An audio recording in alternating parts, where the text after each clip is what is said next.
Estamos de vuelta en Noticias Express. La Comisión de Sistema Político aprobó en particular la creación de un Congreso plurinacional.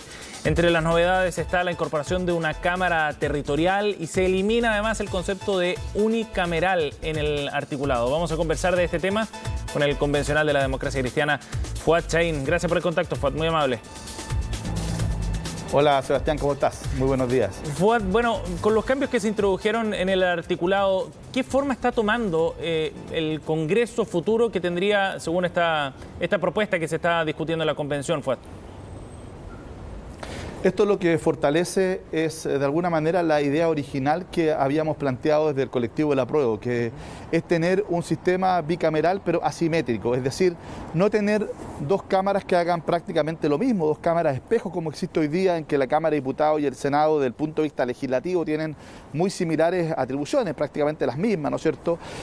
Y que muchas veces hace que el proceso legislativo se ralentice demasiado, pero que también tiene la gracia de los contrapesos y de la revisión. Claro. Y por eso que nosotros planteamos el que exista un sistema con dos cámaras, una cámara política de proporcionalidad desde el punto de vista del número de ciudadanos, de electores, que es la Cámara de Diputados, y una cámara regional de concurrencia legislativa, ¿no es cierto?, como esta Cámara territorial o Consejo Territorial. Ahí estamos viendo todavía cuál es el nombre definitivo, me gusta más Cámara que Consejo, donde las regiones, independientemente del número de habitantes, tengan la misma representación, para que sea el peso de las regiones el que esté en el proceso legislativo en todas aquellas materias de ley de interés, ¿no es cierto?, regional, y por lo tanto ahí teníamos un acuerdo base que vamos a honrar, pero siempre dijimos ser un acuerdo de mínimos comunes y nosotros siempre hemos señalado que queremos darle más atribuciones que las que estaban en ese acuerdo y también más facultades para que realmente las regiones tengan peso en la discusión legislativa. Pero en los cambios que se introdujeron hay más atribuciones. ¿Cuáles serían esas para esta nueva instancia, esta nueva Cámara? Bueno, el acuerdo contemplaba básicamente, y ahí quiero decir cuáles son las nuevas, atribuciones en materia de ley de presupuesto, atribuciones en materia de la división político-administrativa del Estado y todas aquellas que digan relación con la transferencia o modificación de competencias a los órganos subnacionales, es decir, gobiernos regionales, municipios. Básicamente aquello. Y nosotros incorporamos además, ¿no es cierto?, en la indicación que se aprobó ayer, todas aquellas que digan relación con reformas constitucionales, las que digan relación con la ley electoral y también, ¿no es cierto?, incorporamos todas aquellas de concurrencia necesaria del presidente o presidenta de la República, que hoy día se conoce como de iniciativa exclusiva. ¿Por qué? Porque se va a innovar ahí en materia de tramitación de ley, ya no va a ser de iniciativa exclusiva, pero sí dentro del proceso tiene que necesariamente patrocinar ese proyecto el presidente o presidenta de la República.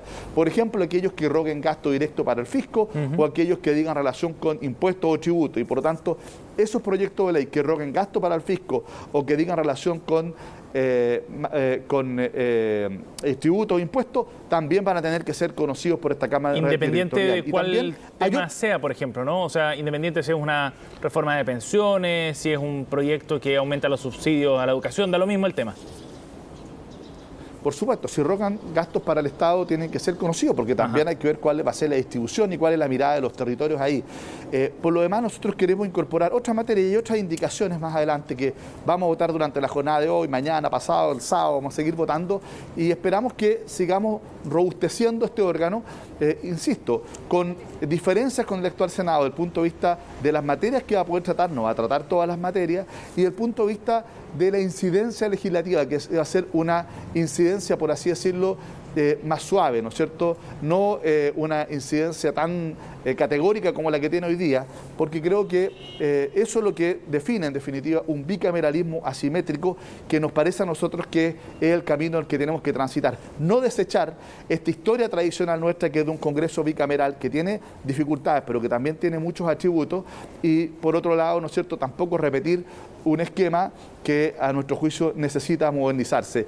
Y creo que es una buena noticia lo que se aprobó ayer, como también es una buena noticia el acuerdo que de alguna manera ya empezaba a dejar atrás el unicameralismo que se había aprobado en general y nos permitía tener, lo más importante, una mejor representación de las regiones, una mejor representación de la voz de los territorios en el proceso legislativo, y por eso que, por ejemplo, la representante de los escaños reservados y co-coordinadora de la Comisión, Rosa Catrileo, ha apoyado con mucha decisión aquellas modificaciones que le dan más garras, más dientes a este león, ¿no es cierto?, que es la Cámara Territorial, que tenía poca musculatura y pocas garras, pocos dientes al inicio, pero que está tomando forma. Ajá.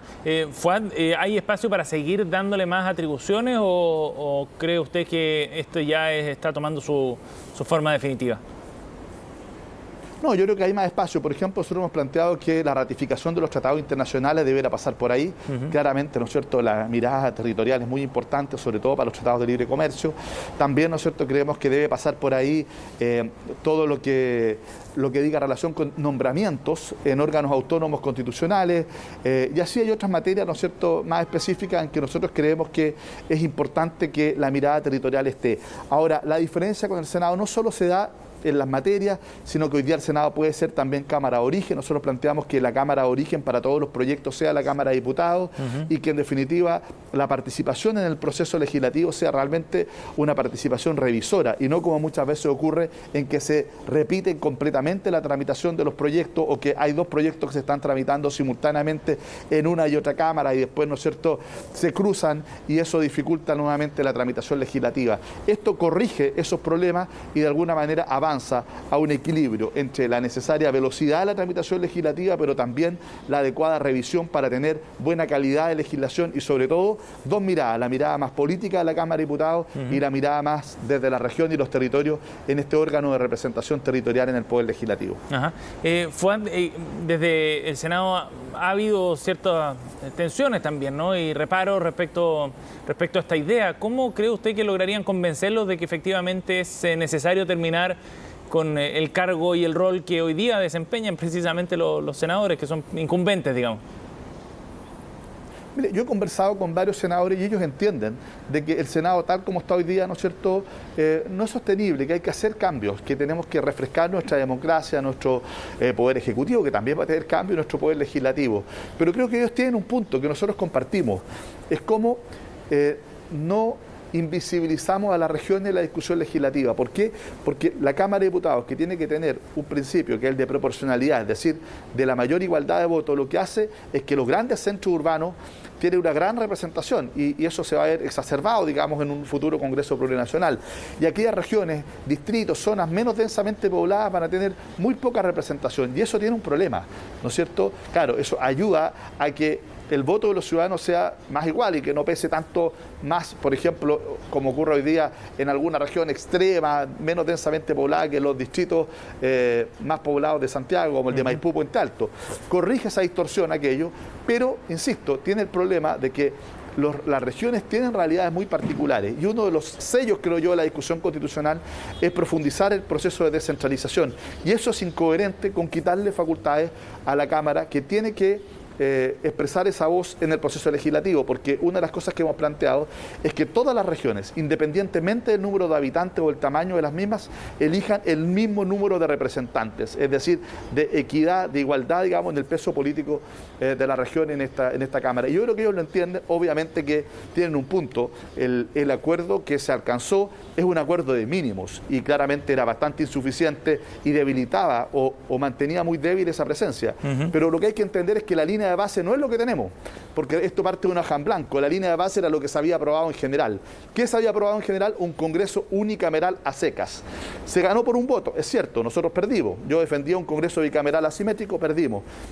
Logramos un acuerdo que se movió un poquito más hacia el bicameralismo asimétrico y lo que hemos estado aprobando, las indicaciones, hace que sea realmente así un Congreso bicameral asimétrico, con cámaras distintas, pero ya no tan débil, tan decorativo, digamos, como era en un principio esta segunda Cámara, sino que efectivamente hoy día va a tener más incidencia y eso creo una buena noticia para la democracia. Bien. Y también una buena noticia lo que pasó, porque al final también cuando se critica mucho que aquí no hay acuerdo, que muchas veces las indicaciones se votan por quien las presenta, ayer independientes no neutrales, los socialistas, escaños reservados, independientes, y nosotros aprobamos una indicación de Chile Vamos, que nos parecía correcta, y eso demuestra de que cuando hay buenas indicaciones, por lo menos en la Comisión de Sistema Político, estamos disponibles a analizarla y aprobarla independientemente de quién la presente, que creo que debería ser el espíritu transversal de la Convención.